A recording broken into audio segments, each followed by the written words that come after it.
नमः। गुरुर्ब्रह्मा गुरुर्विष्णु गुरुर्देवो महेश्वरा गुरुर साक्षात् पर ब्रह्मा तस्मै श्री गुरुवे नमः। तस्मै श्री गुरुवे नमः। शिक्षक के बिन ये दुनिया क्या, शिक्षक के बिना ये दुनिया क्या, कुछ भी नहीं बस अंधकार यहाँ, कुछ भी नहीं बस अंधकार यहाँ। सत सत नमन उन शिक्षकों को जिनके कारण रोशन सारा जहां यहाँ, जिनके कारण सारा रोशन जहां यहाँ। तालियां बजाओ। सबसे पहले मैं अपना परिचय देना चाहूँगा। वैसे तो आप सभी जानते ही होंगे, लेकिन फिर भी अपना परिचय देना बनता है। मैं मेडिकल ऑफिसर इंचार्ज पीएससी जंगलबैरी, जो कि अब मॉडल पीएससी जंगलबैरी के नाम से घोषित की जा चुकी है, जो कि आपके इलाके के लिए गौरव की बात है। और मैं इसके लिए अपने शिक्षकों, जिन्होंने मुझे शिक्षा दी, और आप सभी इलाका वासियों जिनकी वजह से मैं आज यहाँ पे रुका हुआ हूँ, सबका धन्यवाद करता हूँ और आपको इस मॉडल पीएससी की भी बधाई देता हूँ। सबसे पहले समाज के निर्माता अध्यापकों गुरुजनों को मैं प्रणाम करता हूँ, जिन्होंने हमेशा ही इस समाज को बनाने के लिए एक अहम भूमिका निभाई है। मैं आज इस गवर्नमेंट हाई स्कूल खैरी के विद्यालय मैं यहाँ पे आया, जिसके लिए विद्यालय के मुख्य अध्यापक श्री वीर सिंह जी, उनका मैं तहे दिल से धन्यवाद करता हूँ और उनका आभार प्रकट करता हूँ कि उन्होंने मुझे इस काबिल समझा कि आज मुझे इस प्रांगण में आप सभी बच्चों को और सभी जो अभिभावक गण हैं उनको संबोधित करने का मौका मिला। मैं इसके लिए उनका तहे दिल से आभारी हूँ, धन्यवादी हूँ। साथ में मैं मंच पे बैठे हुए एसएमसी की अध्यक्षता श्रीमती वंदना कुमारी, मेरे स्वास्थ्य विभाग की कर्मचारी सुपरवाइजर श्रीमती शक्ति चौहान, एसएमसी परिवार के सदस्य, अभिभावक गण व अन्य अतिथिगण व शिक्षक वर्ग,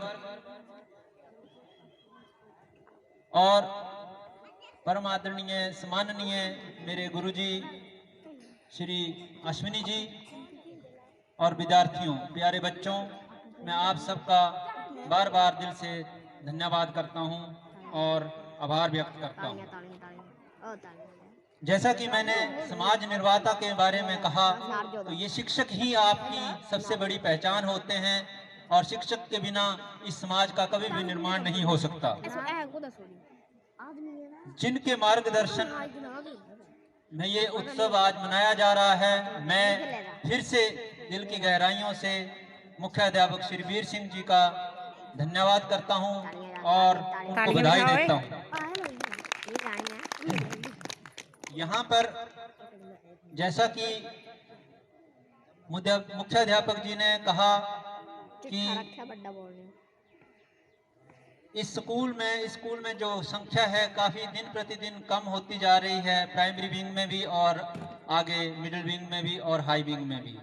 इसका सबसे मुख्य कारण जो मैं समझता हूँ वो है हमारे ही इलाके में, हमारे ही लोगों में जागरूकता की कमी, और एक जो हमारे हीन भावना है सरकारी स्कूलों के प्रति कि यहाँ पे पढ़ाई नहीं होती, या यहाँ पे कोई एक्सपोजर नहीं होता, या यहाँ पर कोई ऐसी गतिविधियां नहीं होती जिसके कारण उनके बच्चों का मानसिक बौद्धिक विकास हो सके। तो इस बात को मैं सीधे सीधे ही काटना चाहूँगा, क्योंकि मैं खुद एक ऐसे स्कूल का विद्यार्थी हूँ जहाँ से मैंने किसी कैम्ब्रिज कॉलेज से या कैम्ब्रिज स्कूल से स्कूल शिक्षा नहीं ग्रहण की। मैंने एक सामान्य स्कूल से, सरकारी स्कूल से ही एक शिक्षा प्रारंभ की थी, और जो स्कूल था वो था गवर्नमेंट प्राइमरी स्कूल बनालक। वहाँ से मैंने अपनी शिक्षा दीक्षा स्टार्ट करी। जब मैं एक गांव से निकला हुआ बच्चा यहाँ तक पहुँच सकता है, और एक सरकारी स्कूल से पढ़ा हुआ बच्चा हूँ, और आप सभी इलाका वासियों को, जो कि एक बहुत बड़ा इलाका है खैरी, ये बहुत बड़ा एरिया कवर करता है। मैं यहाँ के अभिभावक गणों को ये कहना चाहूँगा कि जो जैसा कि गुरुजी ने भी कहा कि यहाँ पे जो भी शिक्षक इस स्कूल में पढ़ाने आएंगे वो एक क्वालिफाइड शिक्षक हैं। उन्होंने कमीशन दिया है, उन्होंने क्वालिफिकेशन को अपनी क्वालिफाइड किया है, क्वालिफिकेशन पर करने के बाद भी उसकी परीक्षा दी है कि हम सक्षम हैं बच्चों को पढ़ाने में, समाज का निर्माण करने में और समाज को उन्नतियों में पहुंचाने में। तो मैं नहीं समझता कि सरकारी स्कूलों में पढ़ाई नहीं होती। मुझे आज भी याद है, सरका घाट से एक मैडम थे हमारे प्राइमरी स्कूल टीचर, तो जब वो पढ़ाते थे हमें, और मैं आज भी उनसे मिलता हूँ, जब भी मिलता हूँ तो हमेशा चरणों को नतमस्तक होता हूँ। और क्योंकि जो प्राइमरी स्कूल एजुकेशन होती है वो सबसे जरूरी एजुकेशन है, क्योंकि वही हमारा बेस है, वहीं से हम आगे का जो है लक्ष्य धारण करते हैं, लक्ष्य बनाते हैं। क्योंकि बिना प्राइमरी के आप कैसे आगे जा सकते हैं? आप नहीं जा सकते। और मैं फिर उसके बाद जब प्राइमरी स्कूल की एजुकेशन मैंने गांव से पूरी की, तो उसके बाद मैं उस एरिया के पौंच पंचायत के सबसे पुराने स्कूल, जो कि अंग्रेजों का टाइम का स्कूल है, गवर्नमेंट हाई स्कूल पौंच से मैंने 6ठी और 7वीं क्लास की शिक्षा ग्रहण की। तो वो एक सरकारी स्कूल था। तो क्या मैं पढ़ाई नहीं की? तो क्या मैंने उच्च शिक्षा प्राप्त नहीं की? ऐसा नहीं है। आप किसी भी अच्छे से अच्छे स्कूल में पढ़ा लीजिए, अगर आपके बच्चे में टैलेंट नहीं है पढ़ने का तो वो नहीं पढ़ पाएगा। इसलिए मैं दोबारा इस इलाके के लोगों को बार बार कहूंगा कि अपने बच्चों को प्रतिभाशाली गुरुजनों के सानिध्य में लाएं और अपने बच्चों का उज्जवल भविष्य बनाएं, क्योंकि ये बच्चे ही हमारी कल की पहचान हैं। हम अभिभावक गण, अगर हमारा ये दायित्व इतना ही है कि हम लोग बड़ी से बड़ी फीस देकर भी अपने बच्चों का भविष्य न बना सकें, तो फिर मैं समझता हूं कि उस पैसे की भी बर्बादी और आपके जीवन की भी बर्बादी, और साथ में इन बच्चों के जीवन की भी बर्बादी। आप इन बच्चों को अच्छी दिशा में लाएं, अच्छे स्कूलों में पढ़ाएं, लेकिन साथ साथ में ये भी देखें कि उस स्कूल की क्या गरिमा है, कैसे अध्यापक हैं, क्योंकि बिना गुरु के शिक्षा कभी भी नहीं मिल सकती। चाहे आप कहीं भी चले जाइए, इस जीवन में गुरु के बिना कोई भी ज्ञान नहीं है, गुरु के बिना कुछ भी नहीं है, गुरु के बिना ये संसार नहीं है। गुरु के बिना रामचंद्र जी भी धनुष तोड़ने नहीं गए थे।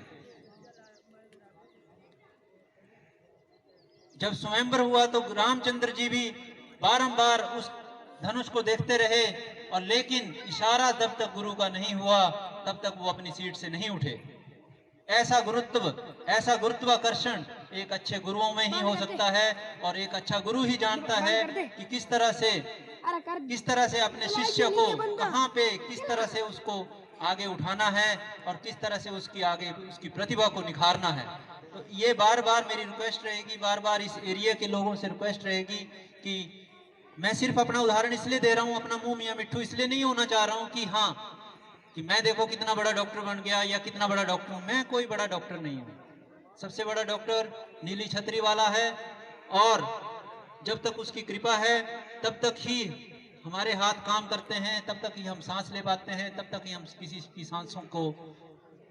सांसें देने का जो उज्जवल काम करते हैं वो उसी की इजाजत के बिना होता है, उसकी इजाजत के साथ ही होता है, उसकी इजाजत के बिना नहीं होता है। इसलिए मैं अपने आप को कम आंकता हूं, क्योंकि ऊपर वाले की जो डॉक्टरी है वो सबसे बड़ी है। फिर भी गुरुजनों ने मेरे मान सम्मान में जो इतने शब्द और इतने मेरे बारे में जो व्याख्यान किया है, मैं उन सब चीजों के लिए उन गुरुचरणों में शीश नवाता हूं, नमन करता हूं।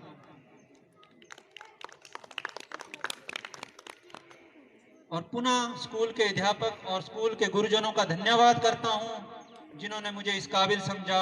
अन्यथा मैं तो एक आम नागरिक हूं, बाकी आप सभी की तरह। मेरे अनुभव के आधार पर मैं एक बात कहूंगा कि अगर सरकारी स्कूल में पढ़ने वाले बच्चे को आज अपने माता पिता से संस्कार मिल जाए और ये बच्चे दुनिया की प्रेरणा बन जाएं, तो मैं समझता हूं कि अभिभावकों का और उन बच्चों का भविष्य जो है वो उज्जवल हो जाएगा। इसलिए मैं बार बार माता पिता से ये कहूंगा कि वो अपने बच्चों को प्रतिभाशाली बनाएं, अपने बच्चों को संस्कार दें, अपने बच्चों को यहाँ पे स्कूल में भेज के उनकी गतिविधियों के ऊपर नजर रखें। जैसे आप प्राइवेट स्कूलों में जाते हैं, क्या आपको प्राइवेट स्कूलों में जब जाते हैं तो क्या आप अपने मन से जाते हैं?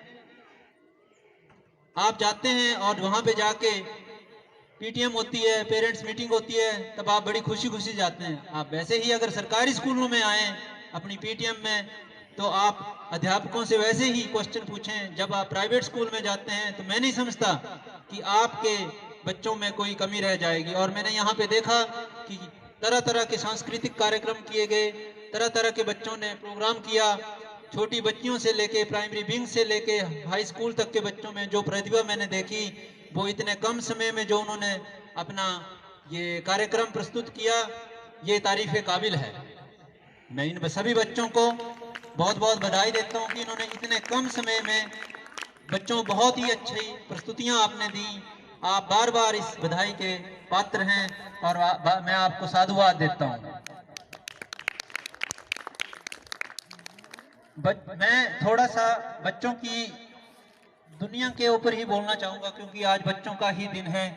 तो मैं बच्चों के ऊपर ये बोलना चाहूंगा कि बच्चों की शिक्षा का कार्य आज हमारे ये सरकारी स्कूल के जो अध्यापक हैं वो बेखूबी निभा रहे हैं। और मैं इस चीज का पुख्ता उदाहरण हूं, क्योंकि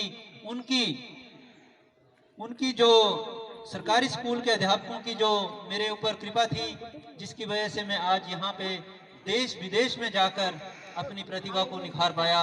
और आज आपके बीच में यहाँ पे आके, आप लोगों के बीच में आके इस तरह का जो अभिभाषण मैं कर रहा हूँ, वो इन्हीं गुरुओं की, इन्हीं सरकारी स्कूल के गुरुओं की देन है, मेरा अपना कुछ नहीं है। जो वाक्य मेरी आज वीणावादिनी सरस्वती की दया से मेरी जीवा से निकल रहे हैं, वो सब इन्हीं के दिए हुए हैं, इन्हीं की ही देन है, इन्हीं के आशीर्वाद हैं।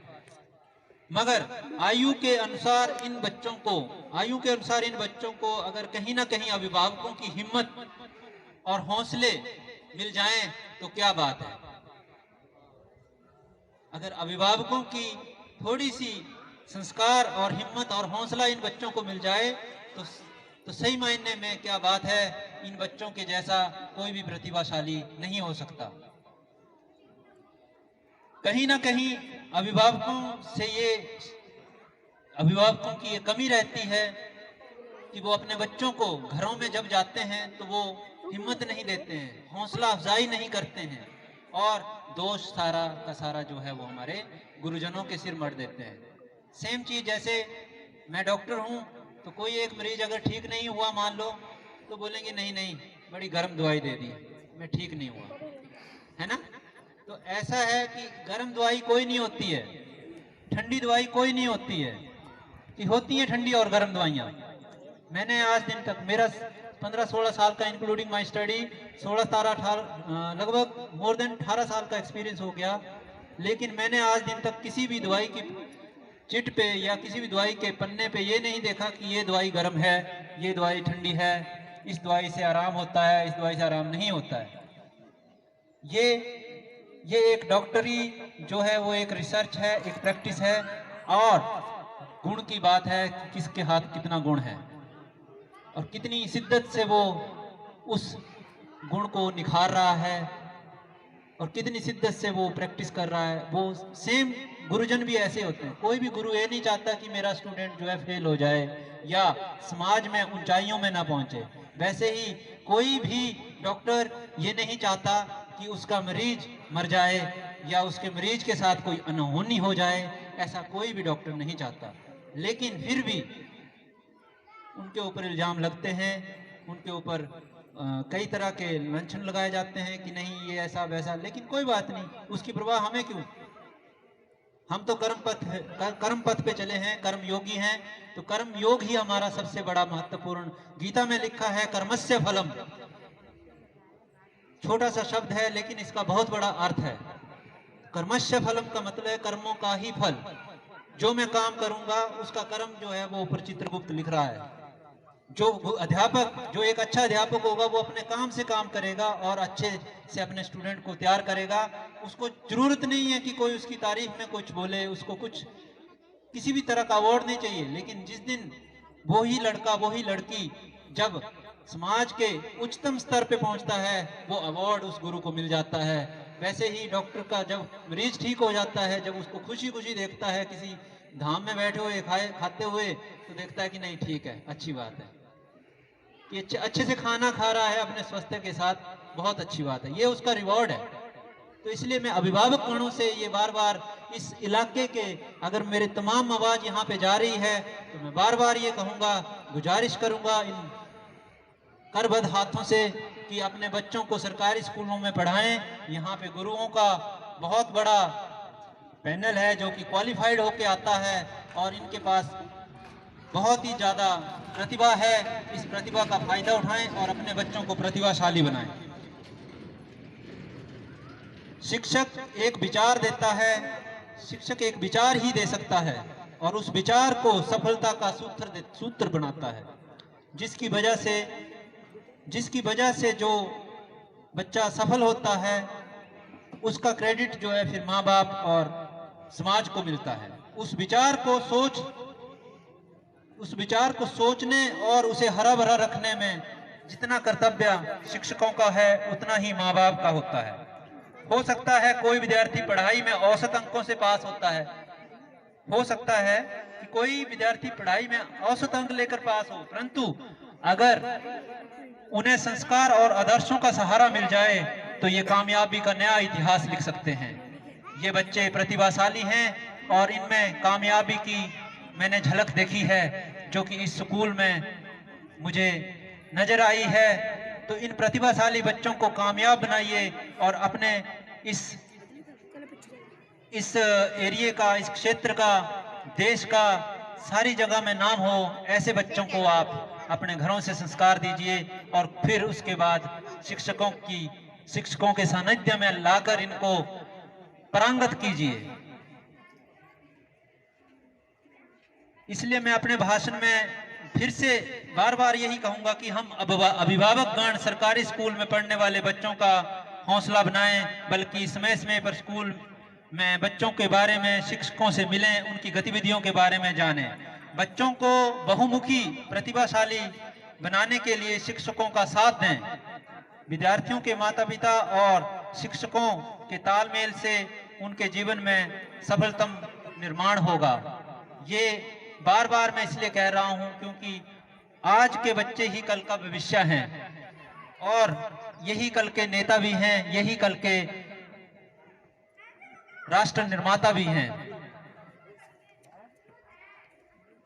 आप विद्यार्थी के माता पिता और शिक्षकों के तालमेल का जो सफलतम प्रयास आप करेंगे, मुझे आशा है कि हम इस मंच से जो मैं आपसे दरख्वास्त कर रहा हूं, मुझे आशा है, मैं समझता हूं कि आप जो अभिभावक गण यहाँ पे आए हैं, इन बच्चों के अभिभावक गणों से मैं संकल्प लेना चाहता हूं कि वो आगे से आगे इस मैसेज को फैलाएं और सरकारी स्कूलों में अपनी जो है पंजीकरण करवाएं और यहाँ पे बच्चों को शिक्षार्थ कराएं ताकि वो सेवार्थ के लिए, राष्ट्र निर्माण के लिए आगे निकल जाएं।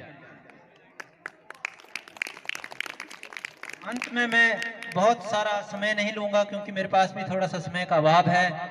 फिर से मैं मुख्याध्यापक श्री वीर सिंह जी, श्री अश्विनी जी, एसएमसी प्रधान वंदना जी और शिक्षक वर्ग और अभिभावक गण जो यहाँ पे उपस्थित है, उन सब का तहे दिल से धन्यवाद करता हूँ। और बच्चों के बारे में कुछ चीजें बोलना चाहूँगा कि उन्हें मंजिल नहीं मिलती जो किस्मत के सहारे हैं, उन्हें मंजिल नहीं मिलती जो किस्मत के सहारे हैं। वह जिंदगी मौत है जो हिम्मत से हारे हैं, पानी से कहाँ तस्वीर बनती है, पानी से तस्वीर कहाँ बनती है, ख्वाबों से तकदीर कहाँ बनती है। किसी भी रिश्ते को सच्चे दिल से निभाओ, ये जिंदगी फिर वापस कहाँ मिलती है। कौन किस से चाहकर दूर होता है, हर कोई अपने हालातों से